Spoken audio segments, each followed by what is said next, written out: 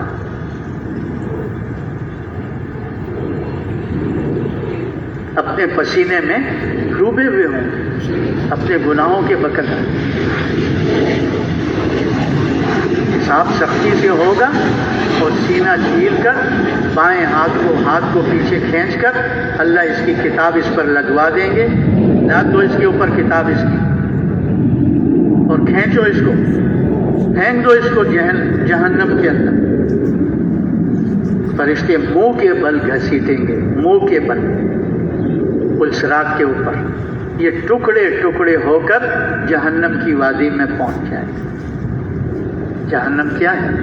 اللہ کا جیل خانہ ہے۔ جیسے جنت اللہ کا مہمان خانہ ہے، ایسے ہی جہنم اللہ کا جیل خانہ ہے، نافرمانوں کے لیے اللہ نے بنایا۔ جیسے جنت کی نعمتوں کا دنیا میں آدمی تصور نہیں کر سکتا، ایسی جہنم کی تکلیفوں کا بھی دنیا میں آدمی تصور بھی نہیں کر سکتا۔ ہائے کتنا سخت عذاب ہوگا، کتنی سخت مشقت اور مصیبت میں یہ انسان گرفتار ہوگا۔ حدیث شریف کا مفہوم ہے کہ جہنم کی آگ اس دنیا کی آگ سے 70 درجے تیز ہے، 70 گنا تیز ہے۔ کہتے ایک جہنمی کو جہنم سے نکال کر اس دنیا کی آگ میں ڈال دیا جائے تو اس کو نیند آ جائے گی۔ کوئی ایک انگارہ اپنے ہاتھ پہ رکھ سکتا ہے؟ انگارہ تو دور کی بات، ایک چنگاری برداشت کر سکتا ہے۔ جہنمی اس دنیا کی آگ میں سو جائے گا تو بتاؤ کتنی سخت آگ ہو، وہاں کی بھوک، وہاں کی پیاس، آوازیں لگائے گا، اور سینکڑوں سال کے بعد داروغہ کہیں گے کیا کہتا ہے بدبخت؟ کہتے بھوک لگی ہے، کہتے یہاں کچھ بھی نہیں ہے، یہ کانٹے دار زقوم ہے، کھانا ہے تو تمہیں دے دیتے ہیں، کہا یہی دے دو۔ پانی کے لیے پکارے گا، سینکڑوں سالوں کے بعد کہا جائے گا بدبخت کیا کہتا ہے؟ پیاس لگی ہے اور یہ گلے میں پھنس گیا ہے، پانی دے دو، کہا پانی نہیں ہے یہاں۔ یہ تم جہنمیوں کے بدن سے جو خون اور پیپ نکل رہا ہے یہی کھول رہا ہے، ماؤن حمیم ماؤن سدید، یہ پینا ہے تو پلا سکتے ہیں تمہیں، کہ یہی دے دو۔ کہتے ساری مخلوقات کی بھوک اور پیاس کو ملایا جائے، ایک جہنمی کی بھوک اور پیاس کا مقابلہ نہیں کر سکتے۔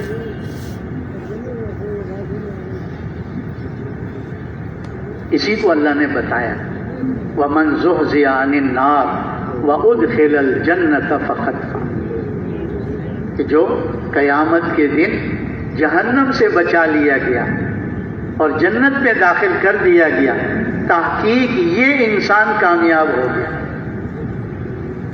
آج تو بڑے نعرے لگ رہے ہیں، میں کامیاب، میں کامیاب، میں کامیاب۔ یہ تو مرنے کے بعد پتہ چلے گا کہ کون کامیاب، اللہ اس کے رسول کس کو کامیاب بتا رہے ہیں۔ یہ تو کل مرنے کے بعد پتہ چلے گا کہ گھوڑے پر سوار تھے یا گدھے پر سوار تھے۔ ہاں، تو کامیابی کا جو راستہ ہے وہ اللہ کا دین ہے۔ دین کے بغیر نہ کسی کو کامیابی ملی ہے اور نہ آئندہ ملے گی۔ جس کو بھی کامیابی ملی ہے دین کی برکت سے ملے گی، اور جس کو بھی آئندہ ملے گی کس کی برکت سے ملے گی؟ مال سے ملے گی، ملک سے ملے گی، یہ دنیا کے نقشوں سے ملے گی، دین کی برکت سے ملے گی۔ ہاں، دین کی برکت سے ملے گی۔ اور یہ جو دین ہے نا، دین کس کو کہتے ہیں؟ اللہ تعالیٰ نے انسان کو سر سے لے کر پیر تک کا یہ جسم دیا ہے، اس میں مختلف اعضاء بنائے ہیں، آنکھیں ہیں، کان ہے، زبان ہے، دل دماغ ہے، ہاتھ پیر ہیں، ان سے متعلق اللہ نے احکامات دیے۔ اس جسم کے صحیح استعمال کا نام دین اسلام، اور اس کے غلط استعمال کا نام یہ بے دینی۔ اس کے غلط استعمال کا نام، اللہ نے آنکھیں دی ہیں نا، اس سے متعلق احکامات بھی دیے۔ کیا؟ قل للمؤمنین یغضوا من ابصارہم ویحفظوا فروجہم، نبی جی ان ایمان والوں کو بولو، بتاؤ کہ راستہ چلتے ہوئے اپنے نظروں کی حفاظت کرو، اللہ کی حرام کردہ چیزوں کو نہ دیکھو۔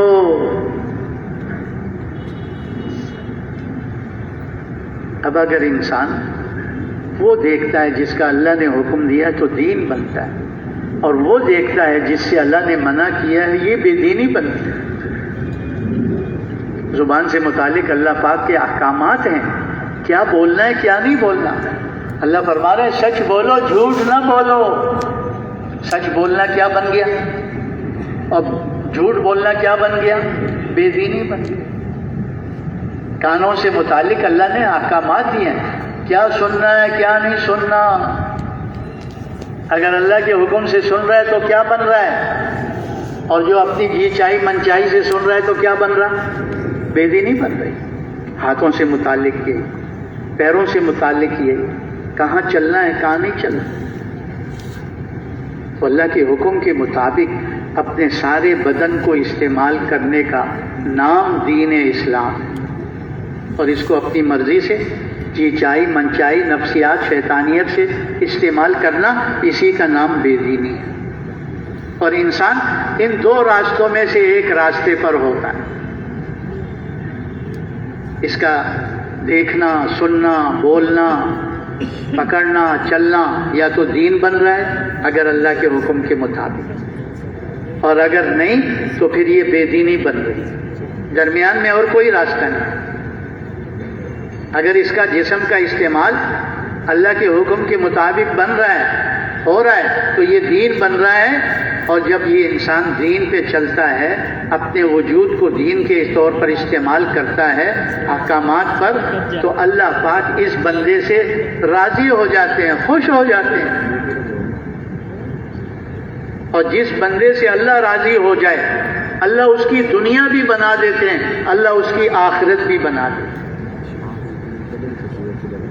اور جو انسان اپنی جی چاہی من چاہی پہ چل رہے ہیں، خواہشات کو پورا کر رہا ہے، نفسانیت پر چل رہا ہے، شیطان کے پیچھے لگا ہوا ہے، تو ایسے انسان سے اللہ ناراض ہو جاتے ہیں، جو اس کے حکم کو چھوڑ کر شیطان کے حکم پر چل رہا ہے، جو اس کے حکم کو چھوڑ کر نفس کے حکم پر چل رہا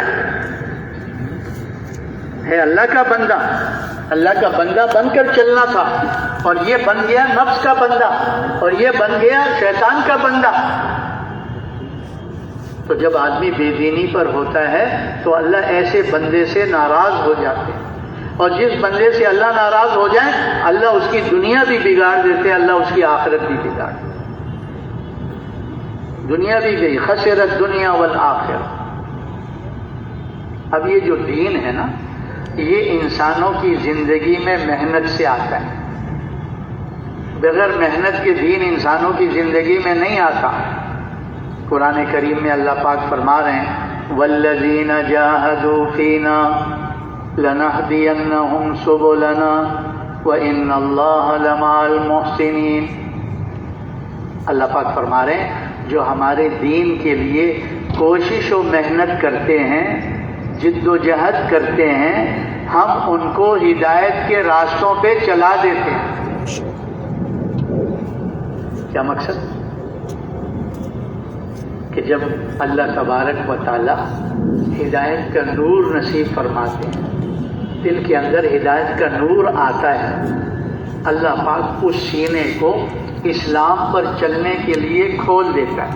وَيَشْرَحْ صَدْرَهُ لِلْإِسْلَامِ، جسے اللہ ہدایت دیتے ہیں انہیں اللہ شرح صدر بھی نصیب فرما دیتے ہیں۔ کیا مقصد؟ دین پہ چلنا ان کے لیے آسان ہو جاتا ہے، جیسے سیدھے راستے پہ چلنا آسان ہوتا ہے۔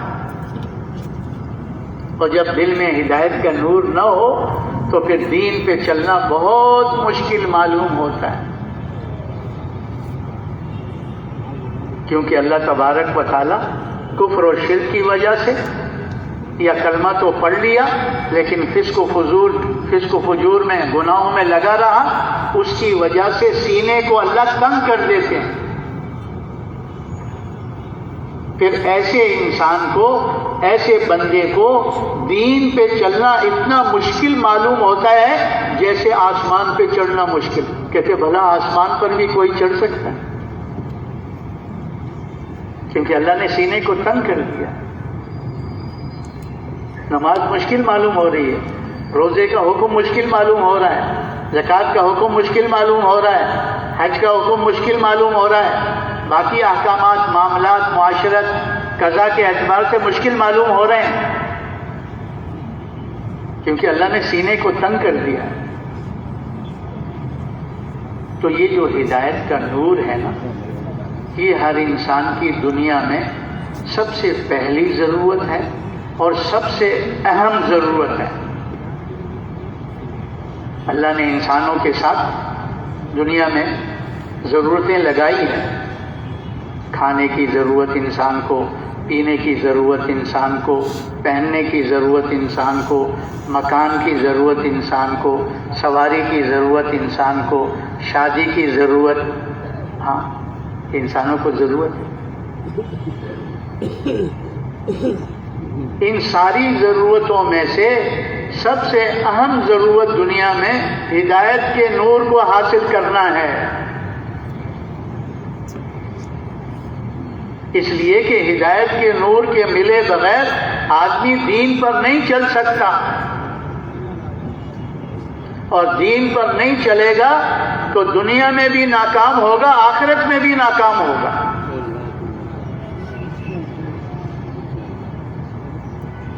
تو انسان کی سب سے پہلی ضرورت، سب سے اہم ضرورت کس کی؟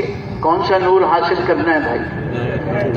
مال کا نور، ملک کا نور، ہاں جی، دنیا کے پھیلے ہوئے نقشوں کا نور حاصل کرنا ہے، ہاں ہدایت کا نور حاصل کرنا ہے۔ یہ انسان کی سب سے پہلی اور سب سے اہم ضرورت، اسی لیے اللہ پاک نے اس کے مانگنے کو فرض قرار دیا ہے۔ ویسے تو اللہ پاک ارشاد فرما رہے ہیں مانگو مجھ سے، میرے خزانے بھرے ہوئے ہیں، سب کچھ میرے پاس ہے، ہر چیز کے مانگنے کا اللہ فرما رہے ہیں مانگو مجھ سے، لیکن اور کسی چیز کے مانگنے کو فرض قرار نہیں دیا سوائے ہدایت کے مانگنے کو۔ ہم سورہ فاتحہ پڑھتے ہیں نماز کی ہر رکعت میں، اللہ کی حمد و ثنا پڑھنے کے بعد اللہ پاک سے کیا مانگتے ہیں؟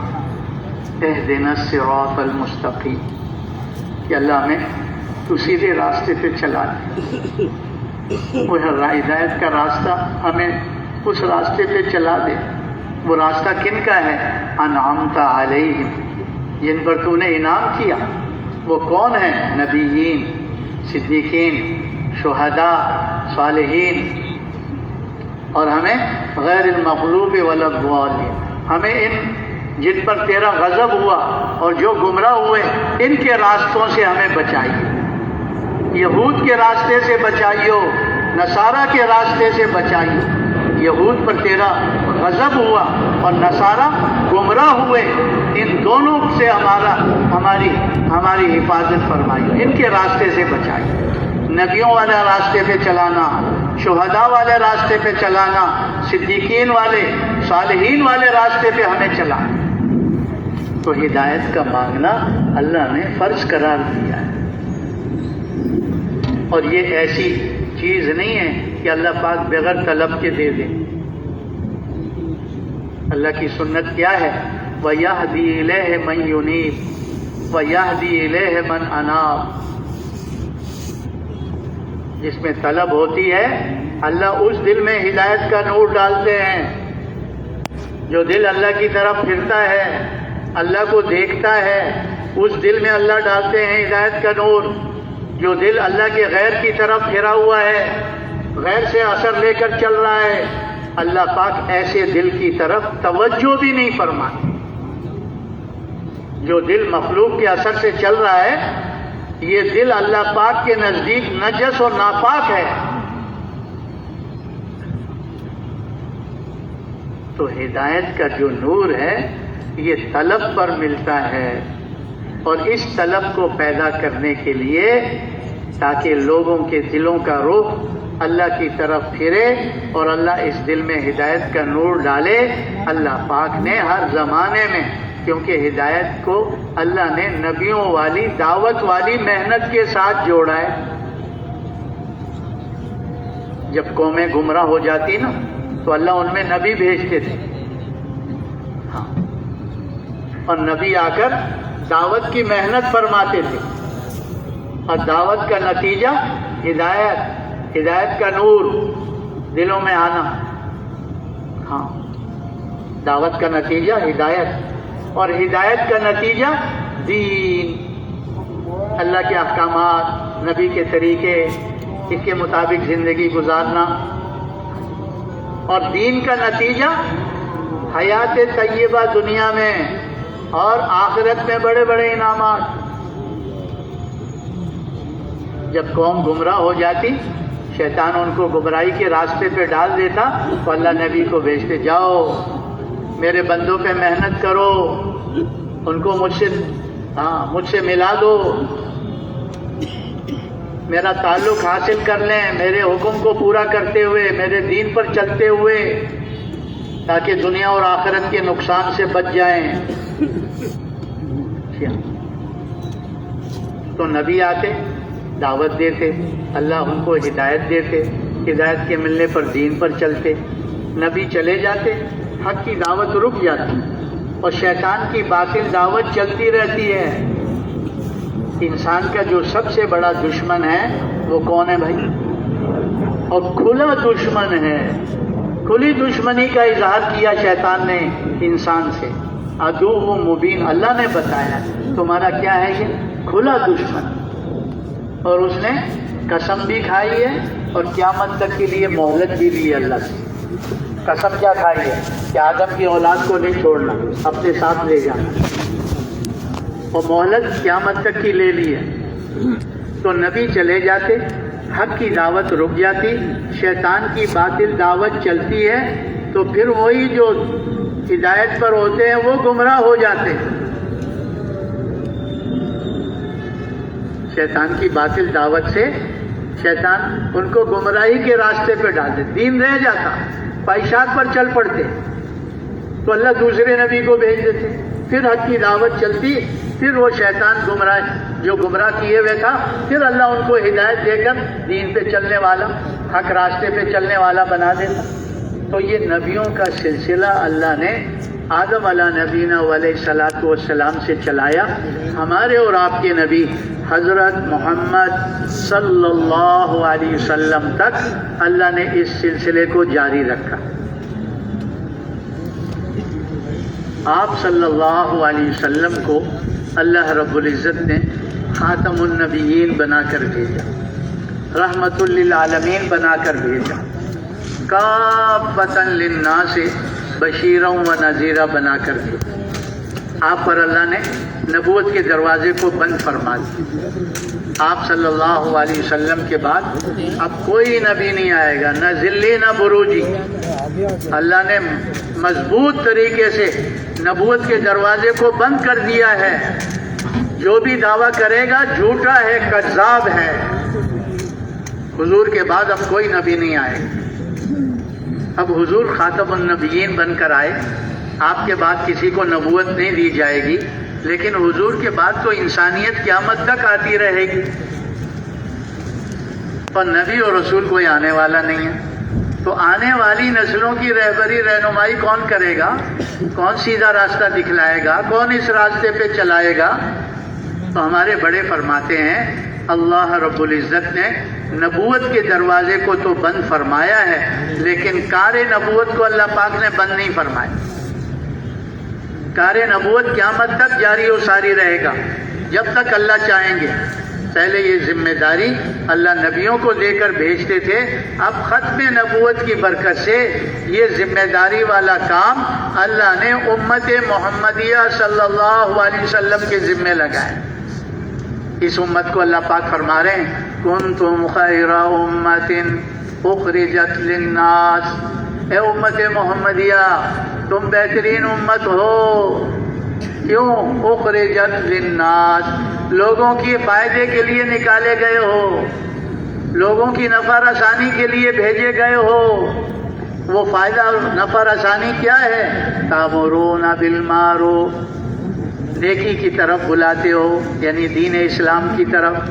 وتنہون عن المنکر، بے دینی سے روکتے ہو، گناہوں سے منکرات سے روکتے ہو۔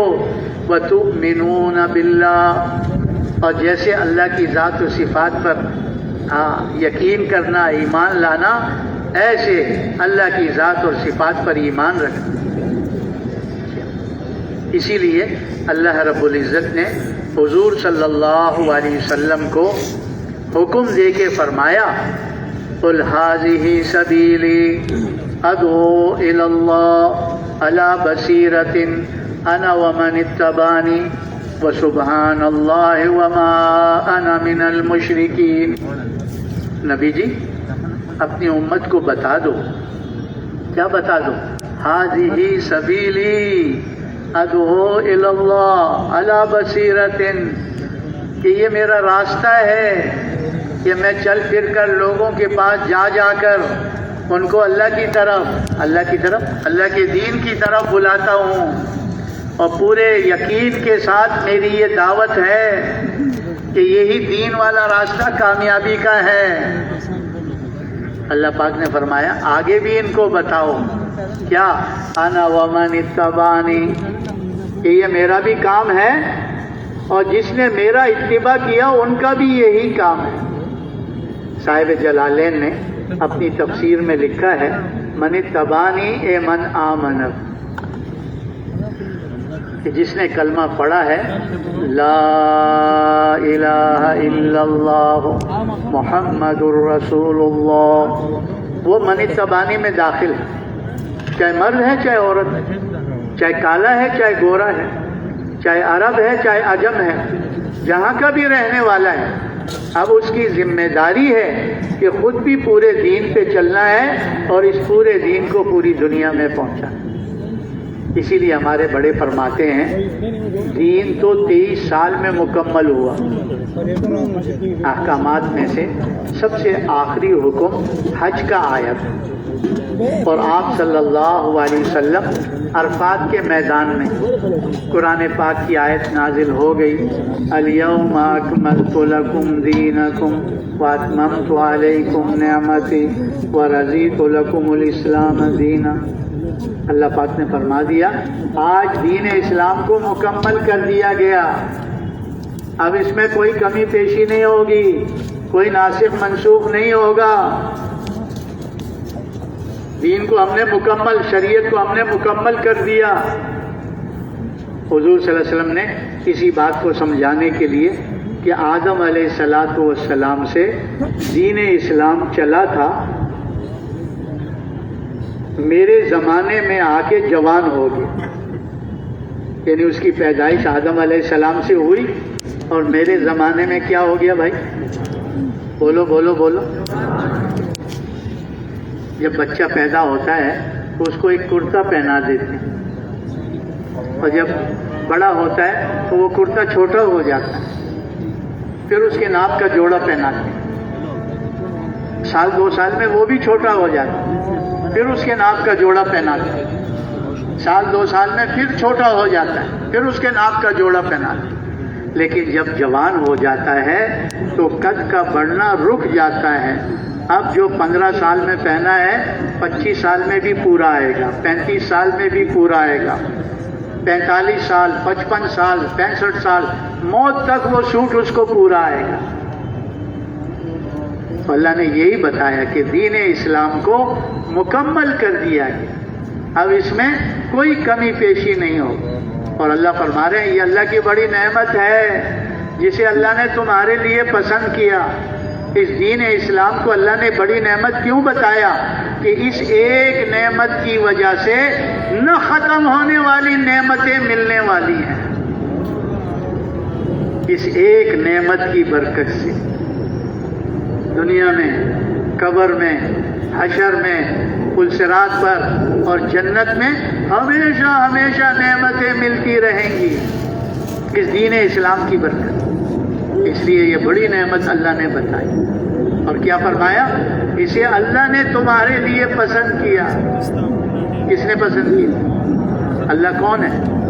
ہمارے خالق ہیں، ہمارے مالک ہیں، ہمارے رازق ہیں، ہمارے رب ہیں۔ اس اللہ نے ہمارے لیے دین اسلام کا راستہ پسند کیا ہے۔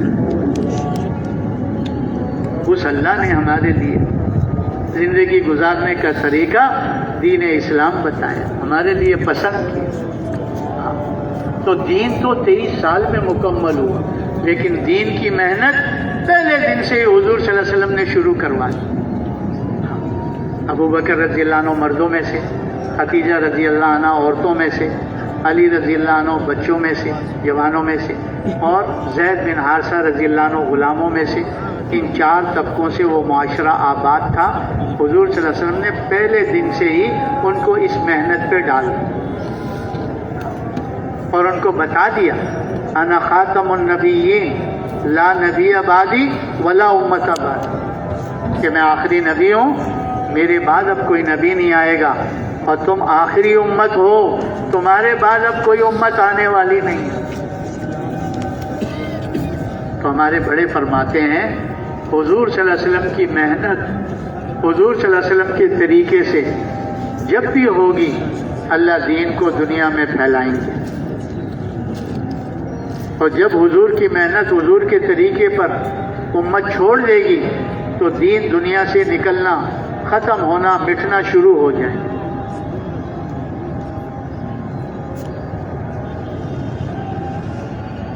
حضور صلی اللہ علیہ وسلم کے ساتھ مل کر صحابہ نے یہ محنت کی۔ آپ صلی اللہ علیہ وسلم کے بعد جانے کے بعد بھی اسی محنت کو کیا۔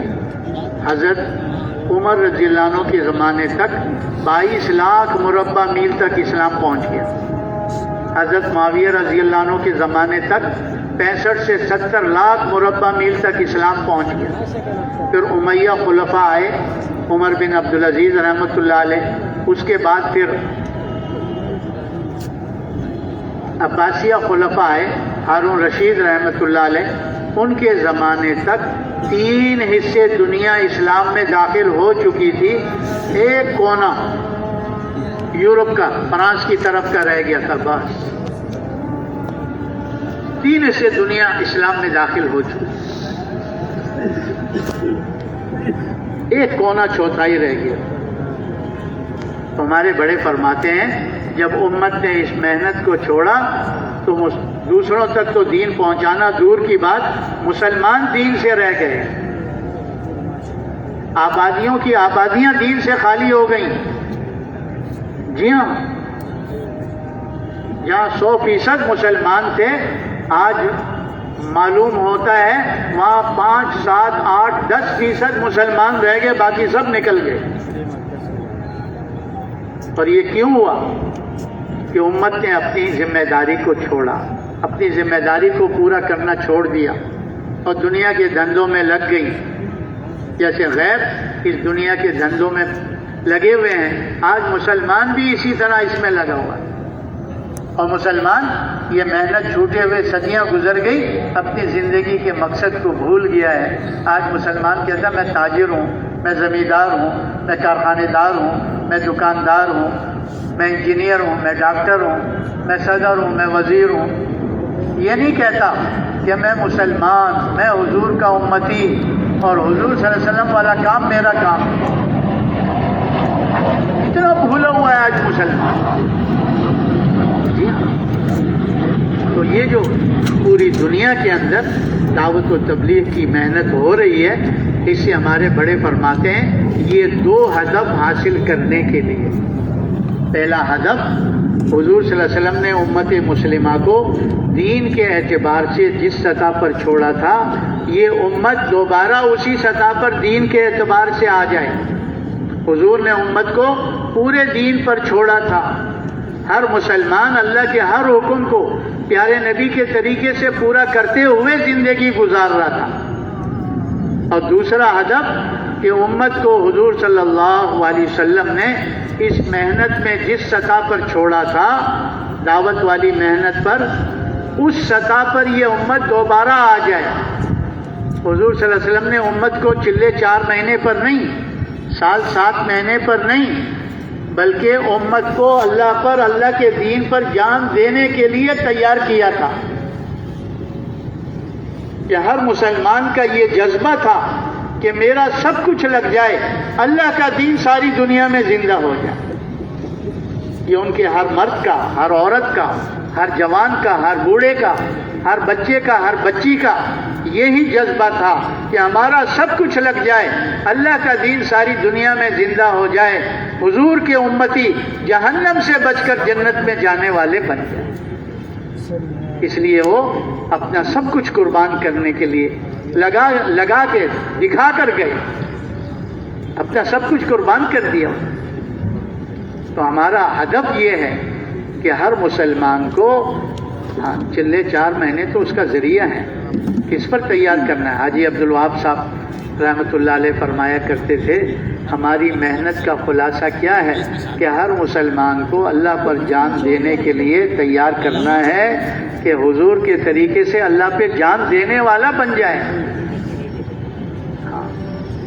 آج ملک پہ جان دے رہا ہے، مال پہ جان دے رہا ہے، دنیا کی چیزیں نقشوں پہ جان دے رہا ہے.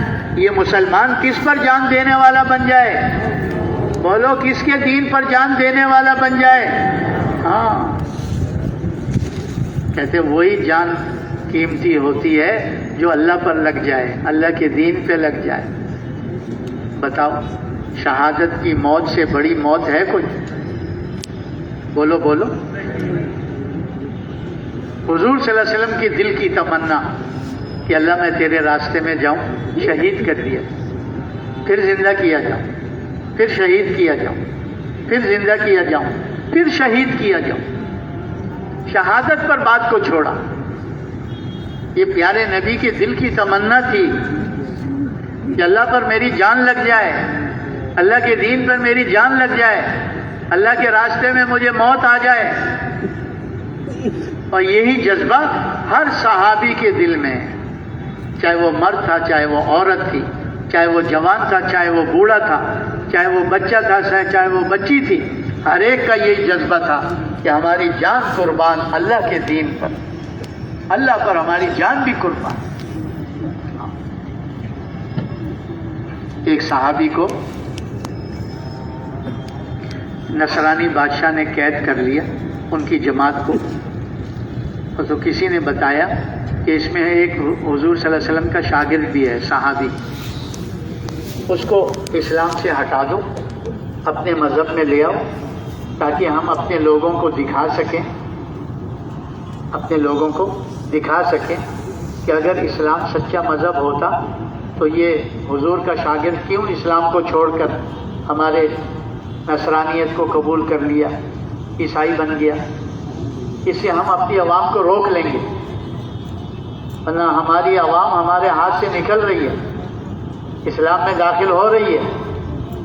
تو اس کو اپنے مذہب میں لے لو، مرتد کر دو اس کو. تو کفر کی پہلی تو لالچ ہوتی ہے. بادشاہ نے صحابی کو لالچ کیا کہا؟ آدھی سلطنت اور شہزادی کا رشتہ دوں گا، تم اسلام کو چھوڑ دو، نصرانی بن جا، عیسائی بن جا. صحابی نے کیا کہا کہ اتنی دیر کے لیے تم کہو آنکھیں بند کروں، اسلام سے نکل جاؤں، پھر آنکھیں کھولوں اور اسلام میں. اتنی دیر کے لیے بھی میں اسلام کو چھوڑنے کے لیے تیار نہیں. اور کفر کا دوسرا حربہ ڈرانا، خوف پیدا کرنا. تو بادشاہ نے کہا اس کو کھڑا کر کے تیر چلاؤ، اس پر مارنا نہیں، ڈرانا، تاکہ ڈر کر یہ ہماری بات مان لے. وہ کھڑے، تیر ادھر ادھر سے گزر رہے ہیں، اپنے کھڑے ہیں، مست ہیں اللہ کی یاد میں. یہ جان تو جا رہی ہے، جانیں گے کس پر جا رہی ہے جان؟ بولو کس پہ جا رہی ہے؟ مقصد پہ جا رہی ہے، مقصد پہ جا رہی ہے۔ اس سے مبارک موت کیا ہوگی؟ اس سے بڑی اور کون سا موت کا رتبہ اور درجہ ہوگا؟ تو دیکھا ڈر نہیں رہا، تو انہوں نے میٹنگ کر کے ان کے جماعت میں سے ایک کو پکڑا اور کھولتے ہوئے پانی کے کڑائی میں ڈال دیا تاکہ اس کے سامنے واقعی موت آ جائے تو یہ ڈر جائے۔ تو جب دیکھا ساتھی پانی میں گیا، روح پرواز کر گئی، بدن گل گیا، ہڈیاں گوشت الگ الگ ہو گیا، تو یہ کھڑے دیکھ رہے تھے، ان کی آنکھوں میں سے آنسو آ گئے۔